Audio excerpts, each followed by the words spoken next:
So continue my healthy lunch break, and then my lunch break with healthy food, and looking at what's on view, what exhibitions are on view in Toronto. Let's check it out online.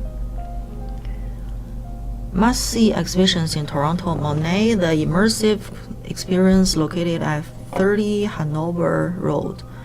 This visually striking 360-degree digital exhibit brings Claude Monet's impressionist masterpieces to life. Tickets are at $30.50. Art of the Brick, Lego Bricks, Vera Franco Gallery exhibit at Koffler Arts.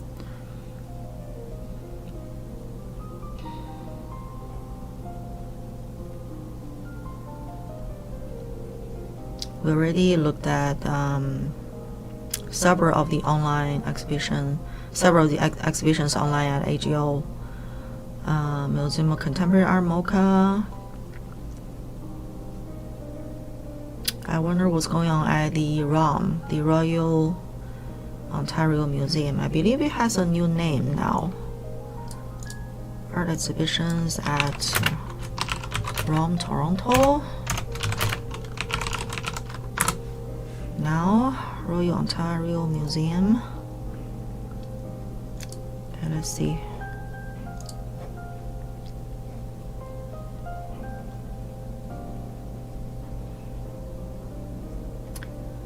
Yeah, the first time I visited Rome was before its expansion, before the Daniel Libeskind expansion of the new space. Featured exhibition Beasts, a story of survival. Psychedelics, art, culture, science. This one looks very interesting. Let's check it out.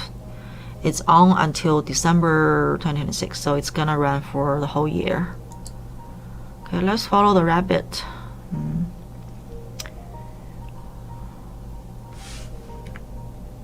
The groundbreaking exhibition challenges long-held narratives, presenting a balanced, research-driven examination of the cultural, historical, and scientific significance of psychedelics through artworks, objects, botanical specimens, and interactive experiences. Psychedelics, Art, Culture, Science offers a rich and expansive journey shaped by extensive consultation and thoughtful storytelling. Confronting a subject long surrounded by taboo, the exhibition invites visitors to engage with fresh, thought-provoking perspectives, reflecting on what psychedelics have meant across time and what they may come to represent in the future. I'm just curious about the narratives of this exhibition. Let's see how it interprets this object here. Mushrooms, of course.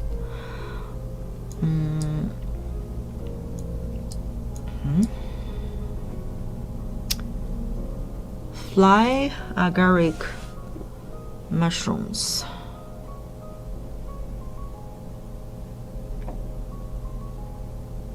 The first image is the rabbit. American-born artist, the White Rabbit, Keep Your Head, a color offset lithograph poster, San Francisco, California, United States. Any descriptions? Any curators writing on this piece here? Drink me. What's in this bottle here? Drink me. Second image is this mushroom in the stylish glass box. Unrecorded. Hugh Choi, artist. Gourd, wool yarn, wax. 20th century Mexico. Yeah, for sure it's Mexican. Prayer arrows, wolf feather wool. Mid 20th century, Indigenous Americas. Beautiful. Martin Sharp, Australian. Explosion, Jimi Hendrix. 1967, London. Museum purchase, anonymous gift. Okay, Jimi Hendrix, psychedelic music. Wait, by the way, when I first got to Vancouver, I visited the Jimi Hendrix Shrine, which is a room adjacent to a former restaurant where his grandmother worked, and when he was little, he was spending some time there, and I believe a fan or some fans established a shrine there in that building on the ground floor. I visited it maybe once or twice a long time ago, and before it was relocated to somewhere in East Van. But I don't know if it still exists in Vancouver. Let's see. Shrine, Vancouver. Jimi Hendrix Shrine in Vancouver is permanently closed. Previously located in a historic shack near the corner of Main and Union Streets in Chinatown, the shrine operated in the former space of V's Chicken and Steakhouse. This was an important site for Hendrix, as his grandmother Nora Hendrix worked there as a cook, and Jimmy spent summers lived there briefly during the 1960s while honing his music career. Operated for years by local enthusiast Vincent Fodera, the museum featured rare childhood photos, Hendrix-inspired art, and a vibrant garden patio. However, the property was sold to developers due to rezoning in the area, and the site was officially closed. While you can no longer visit the museum, you can still read up on the history of the location on the Atlas Obscura page, or visit the Jimi Hendrix Shrine Vancouver Facebook for historical photos and archival posts. Yeah, Jimi Hendrix just absolute genius. Absolute genius.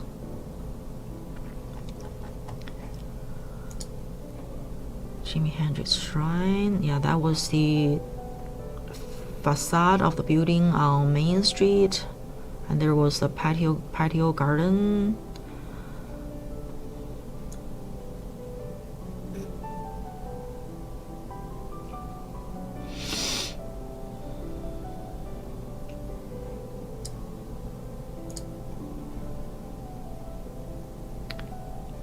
Waiting for redevelopment, but if you want to see the artifact and history and some music, you can arrange a visit for $50 for 3 people.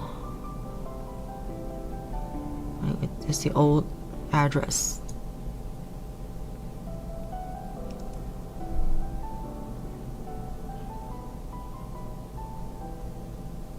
Oh.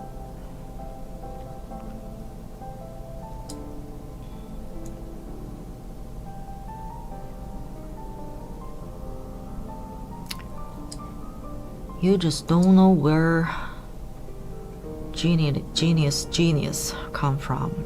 You can just enjoy, just enjoy their art, enjoy their music, and okay, I see. Oh, it's a traveling exhibition. Traveling exhibition brings together renowned curatorial expertise with award-winning visitor-centric interpretation and design, all inspired by an outstanding and unique collection that spans art, culture, and nature. So if you're an institution and you have the funding, you can bring this traveling exhibition to your institution, to your town, so your local audiences get to see it. And ROM is a fantastic producer of traveling exhibitions. Currently open. About the catalog. I wonder if there's a catalog or writings of this exhibition. Only a few images here available here. Okay, let's check out let's see if there are any social media posts of this exhibition.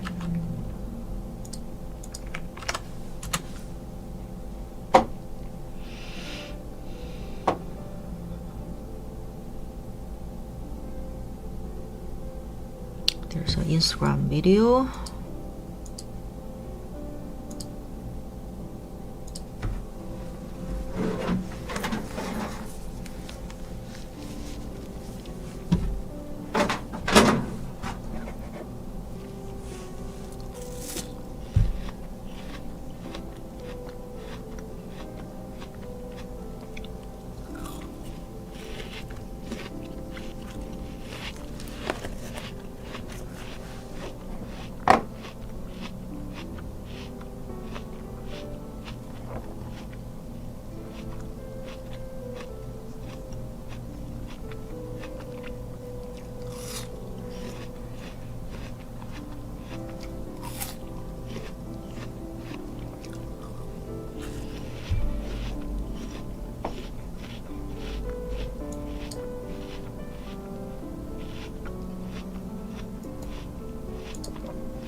Well, this article was published in 2024, so maybe not directly related to this exhibition. Let's see.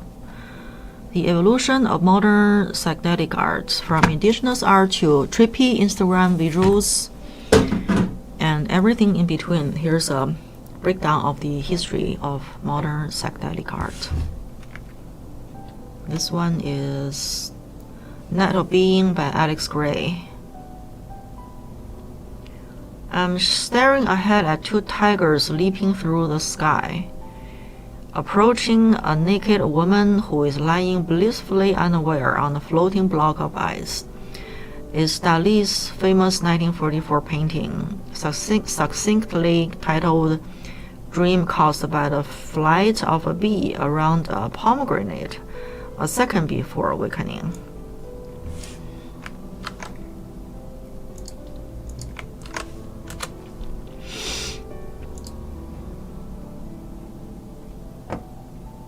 Oh, I remember this painting.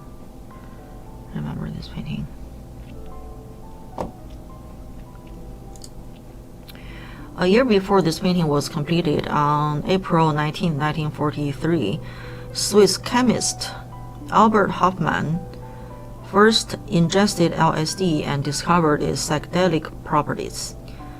I looked on at this painting and wondered what has shaped the psychedelic art evolution. How did we go from the surrealist movement that began in the early 1920s with Magritte and Miro to Alex and Alison Gray's Chapel of Secret Mirrors?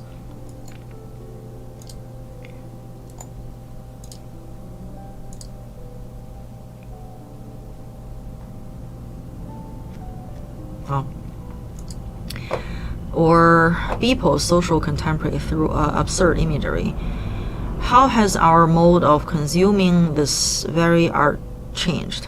From psychedelic rock posters and albums of the 1960s to trippy images produced for Instagram. Okay, let's see the trippy images. Top psychedelic artists on Instagram right now.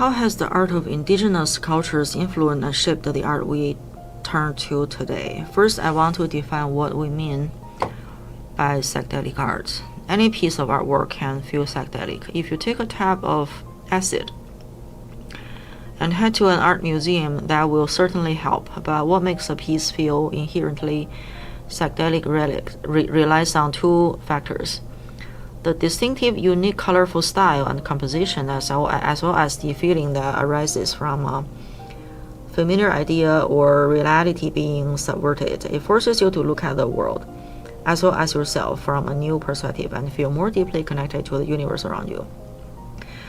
So how is this art created? Artist Alison Gray tells me a psychonaut may have a vision filled with brilliance and personal meaning, and may feel compelled to mark that essential visionary moment in work of creativity if they're skilled. The portrayal may be considered great visionary or psychedelic art. The term visionary is the broader category. She explains that describe the art, describe person's mythical encounter, and unforgettable meeting with the divine. The earliest artwork, cave art, reports ancient brushes with visionary realms. British psychologist and researcher Humphrey Osmond coined the term psychedelic in 1956 at a meeting of the New York Academy of Sciences, describing the word to mean mind manifesting. The word comes from the Greek word psyche, mind, and delos, manifest, implying that psychedelics can reveal the human mind's unused potential. By that definition, all artistic efforts to depict the inner world of the psyche may be considered psychedelic. But psychedelic art has deep roots in the artistic and spiritual tradition of many indigenous cultures long before the term psychedelic even first came into use. This is good information, good writing that explains that. Psychedelic art traditions with indigenous cultures. Indigenous Peru, Brazil, Colombia, and Ecuador, there's art centered around ayahuasca. Let's check it out. Brief heritage ayahuasca art. For over 30,000 years, visionary art has helped people integrate and translate their travels into the dream time, the cosmos, and other worlds.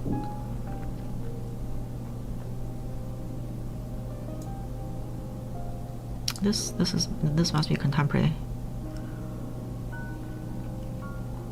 The landscapes.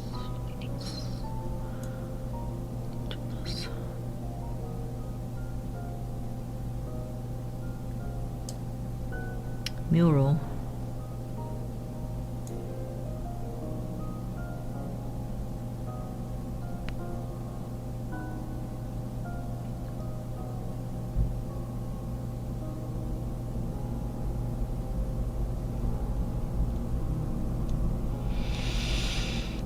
Well, dive deep into this knowledge.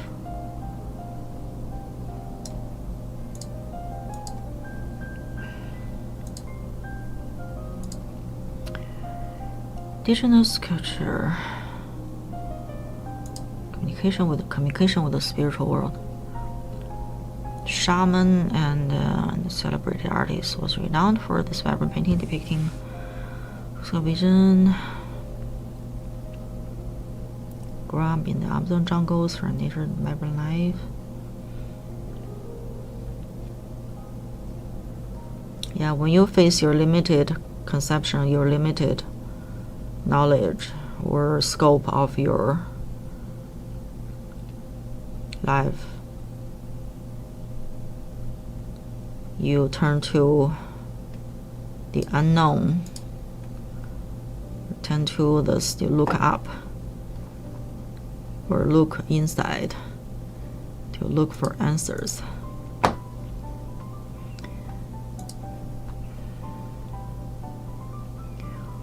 From ritual, okay, there's some writing here. There's some from ritual to research. Mind-altering power of psychedelics. News release. This was published in April. After decades on the margins, psychedelics are now seemingly everywhere, from research programs at major universities to news stories hailing these compounds as a breakthrough therapeutic tools or warning of drug-induced psychotic breaks. With the resurgence of these powerful substances come some big questions about their origins, impacts, and potential. From sacred traditions stored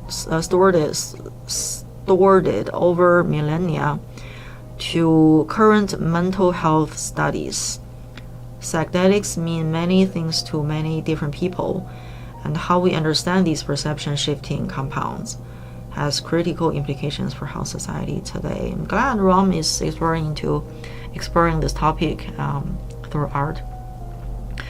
A timely new Rom original exhibition, Psychedelics, Art, Culture, and Science, goes deeper than the headlines to explore the historical, cross-cultural, and scientific importance of altered states of consciousness. Interdisciplinary exhibition synthesizes dizzying, dense brain science and complex histories into a fascinating, visually stunning exhibition that allows visitors to wander through the shifting landscapes of human consciousness, tracing how psychedelics have shaped our inner worlds across time, including suppressing Canadian roots of the very term psychedelic itself. The initial concept was developed by these people. Together, they shaped the idea of exploring the deep historical roots and contemporary scientific research on psychedelics. Also, as co-editors, collaborated on exhibition catalog building on Jennings' archaeological fieldwork that revealed the first direct evidence of hallucinogen consumption by members of the Wari Empire, which ruled Peruvian highlands from 600 to 1000 AD. Okay, let's check it out. There's PDF. I see there's PDF text. Oh, okay.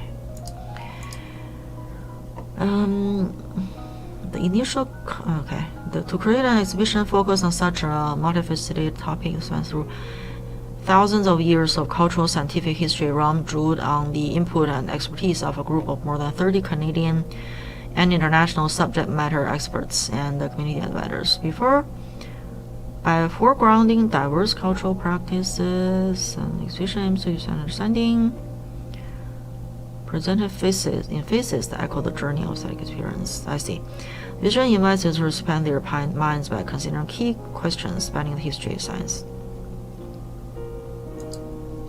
Modern-day lab-made derivatives showcasing 19 objects from a course room collection, as well as loaned objects from global institutions and cultural communities around the world, including paintings, posters, textile specimen model, and archival materials. Mind manifesting. Next, visitors learn about how psychedelics work, in part through immersive elements that mimic the effects of these substances on the brain, including the way they can distort reality.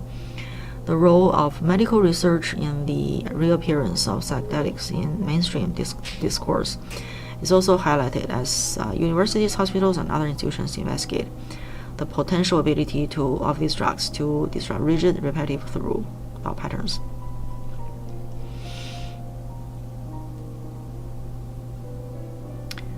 Okay, please remain sober.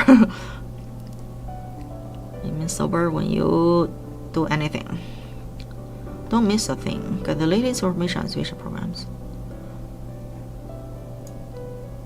So I hope there are images of the installation view of this exhibition. I'm just so curious. Okay, Rom does not recommend or encourage the use of psychedelics or provide instructions for their use. Most psychedelics remain illegal in many countries around the world, including Canada. Considering dynamic evolving art will reflect the prominent pitfalls of these substances. Art, I'm just so curious. Any images of the installation of what artworks are included in this exhibition?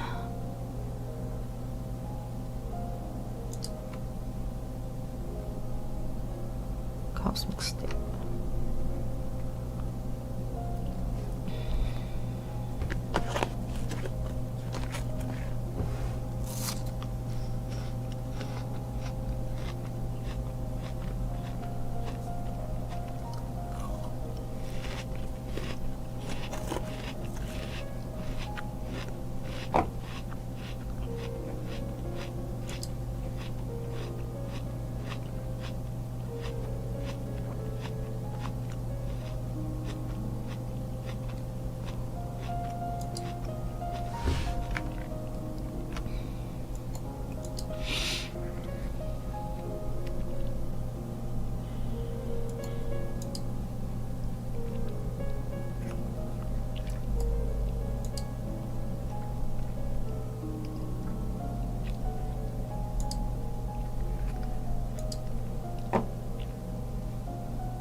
No, only still one image. How art and psychedelics work together?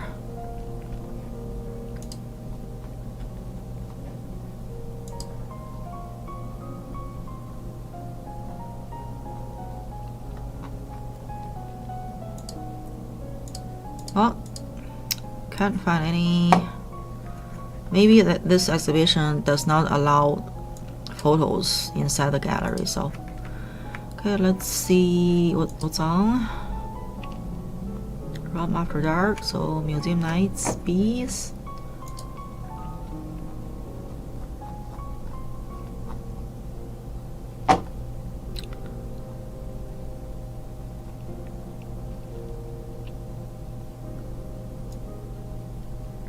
Cloudscape.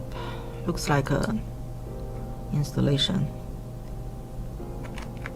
Inspired by traditional Chinese artwork, Cloudscape is a mesmerizing installation that blends traditional artistry with contemporary themes. Artist Xiao Jingyan masterfully crafts intricate cloud forms using paper and natural reed, evoking the essence of traditional Chinese landscape painting.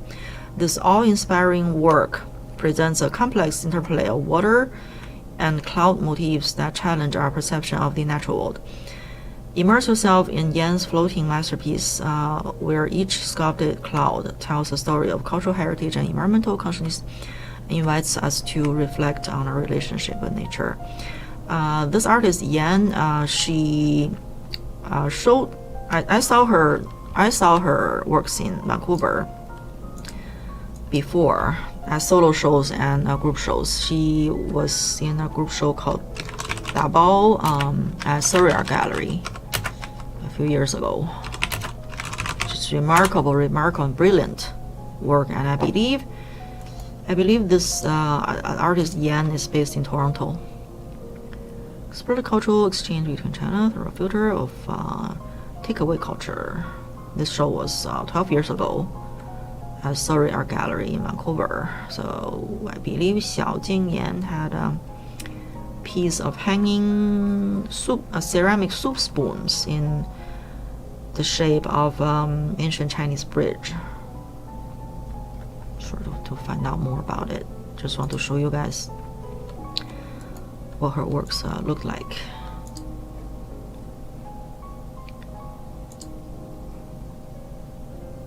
Double. Oh, she also was in another show at Richmond Art Gallery. She was using the fungi, the lingzhi.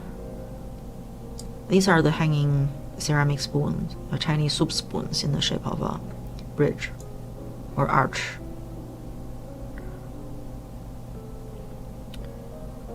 These are some of other pieces in the show in the Richmond Art Gallery.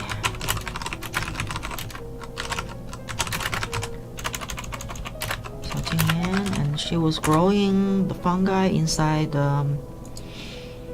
these let's see.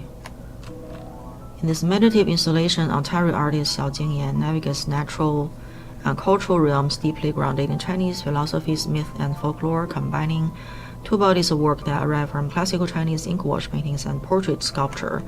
Yes, poetic exploration delve into the meaning of spirituality and transformation of self. Draws on personal experience of early life in China and even eventual immigration to Canada in reimagining these traditional visual arts. So these are cultivated lingzhi mushrooms and wood chips. So I remember seeing these pieces at Richmond Art Gallery, and then the spores of these mushrooms would pop and comes out onto this sculpture. So it's a living, or organic of a portrait. Okay, let's see her cloudscape. And there are only 2 images, not much information. I wonder if there are these made from paper or metal, bamboo, and looks like it's bamboo frames and paper or some light material. I'm just wondering why this shape, why these curls are. Close skip.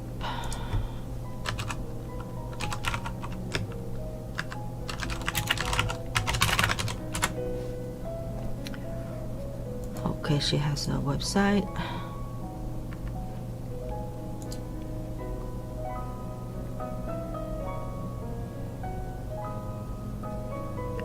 Traditional Chinese auspicious cloud patterns were reinterpreted, constructed in three-dimensional forms using paper and reed. I see paper and reed, which were inspired from traditional techniques of kite and lantern making. This elaborate installation work involves Chinese landscape painting as it soars and floats through space. Three color depicting water transforming into cloud. I see. The lightweight materials define not only shape, space, and volume, but also the tradition where I came from. The contradiction of fragility and strength relate to the state of immigrant life. Internal strengths. Okay. Paper and reed. Beautiful. Beautiful. So they can be suspended. Oh yeah, I have seen several times of her works suspended from the ceiling.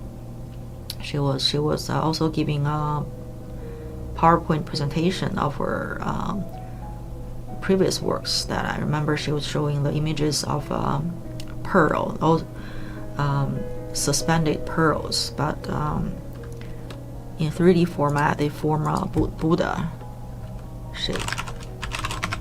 Pearls, Buddha. A cloud, yeah, home. It's that piece over there. Yeah, so strings, pearls were secured onto these strings, and these strings were hang from the ceiling, and you get this cloud. These are some of her installations. Yeah, I remember seeing this. This is her mushroom sculpture, and the stairs also hang from the ceiling. Beads or pearls from the ceiling. These are some fabric mimicking Chinese traditional landscape paintings. She was not using the landscape, she was using fiber. Okay, works. She's pretty prolific. Yeah, this piece. Glass beads, plexiglass, filament. In Shanghai, hanging above the spiral staircase leading to the second floor, emergence is a curiously amorphous form made of glass beads suspended in space by thousands of clear filaments. As though a mirage has been captured and placed on pause, over 10,000 beads generate a pixelated form that glistens as it catches light, as though it is merely a hallucination. The subtle quivering of the strings and pearl-like beads is formed together to create organic curves and undulations, evoking a subtle image of a racing horse in the clouds. Yeah, racing horse in clouds. The shape and the interplay between light and color pave the way for flights of the imagination. Clouds continue in motion, shaping and changing themselves. Yeah.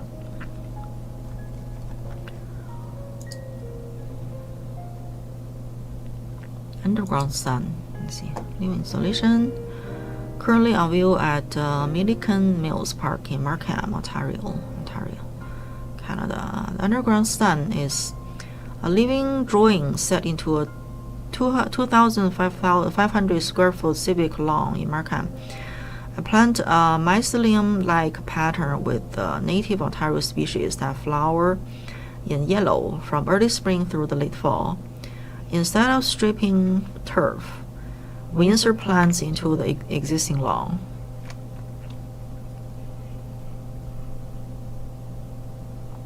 This is land art.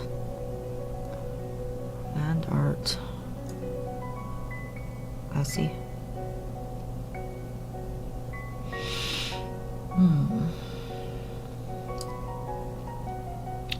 Allowing competition, succession, and patchiness to unfold over time, the work behaves as a feral infrastructure in which soil organisms, plants, pollinators, weather and maintenance crew, and passersby act as co-authors. My role shifts from control to attunement, calibrating edges and seasonal care, so the pattern remains legible while the ecology leads. Interesting. A single cultural guest, daffodil, appears at the start of the year. It carries out diasporic resonance from Chinese tradition and marks return, dormancy and renewal, while remaining secondary to native field. The studio practice learning them. Interesting, very interesting.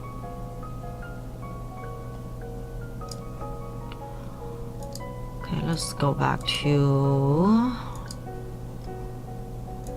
the ROM.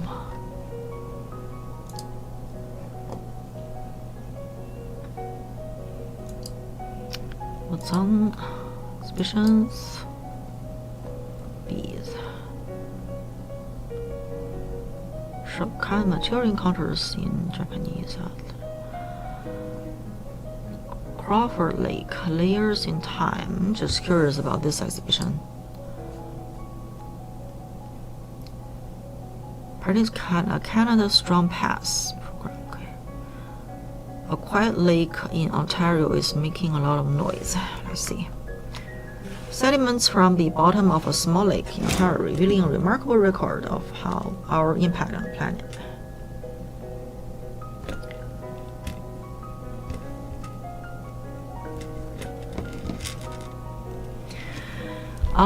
Just outside Toronto, Ontario, lies a significant site offering a unique, comprehensive 1,000-year record of human impacts. Local, regional, global, Crawford Lake near Milton, Ontario.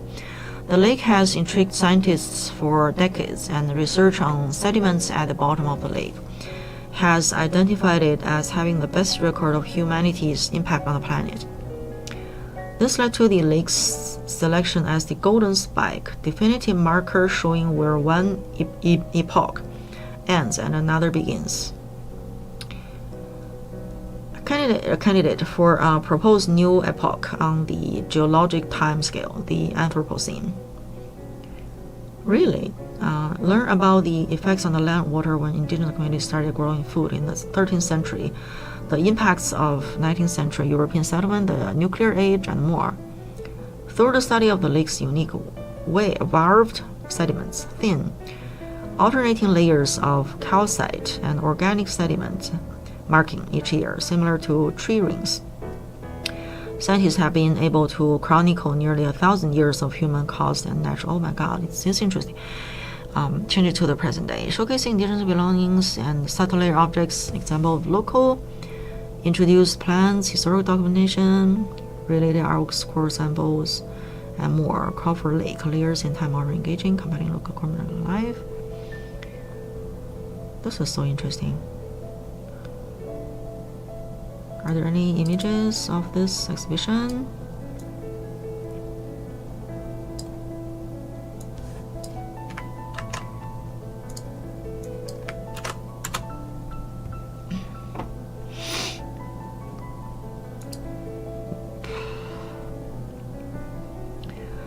Indigenous agriculture, early evidence of crop pollen transported to the lake by geese, marking human farming activity. Sawmill European settlements in the late 19th century. The impact of regional clear cutting and then early lumber mills established by the Crawford family. The great acceleration since the 1950s, markers of massive fossil fuel consumption, ecological changes, and the nuclear age, highlighting Crawford Lake's status as the leading golden spike.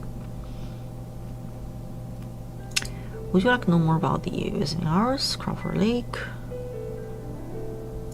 Looks like there's another page. Overview. We are in a new knowledge. See a summary of the exhibition.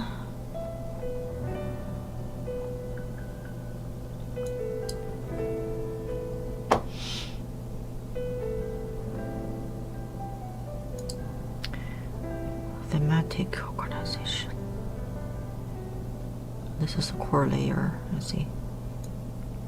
Thematic organization, reading the core. Original microscopic imagery of historical microorganisms, pollen, and other records capture. Next elements, core stories, indigenous. Close-up of fungus causing Dutch elm diseases. Changing quartz. Replica of dish with 1 spoon on palm belt. So these are a lot of artifacts. And brothers, and research 75, climate change, the lakes. Yeah, thanks to these curators and scientists.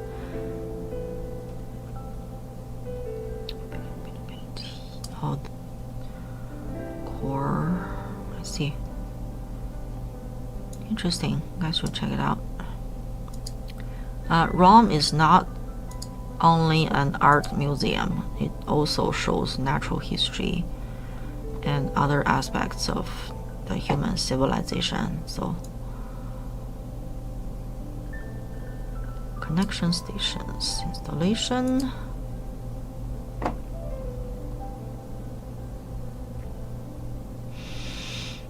How do your experience shape your perceptions? Museum objects. How does it visit two types of stations throughout the museum? I see. So they are scattered in the galleries. Okay, we can about to finish my break here.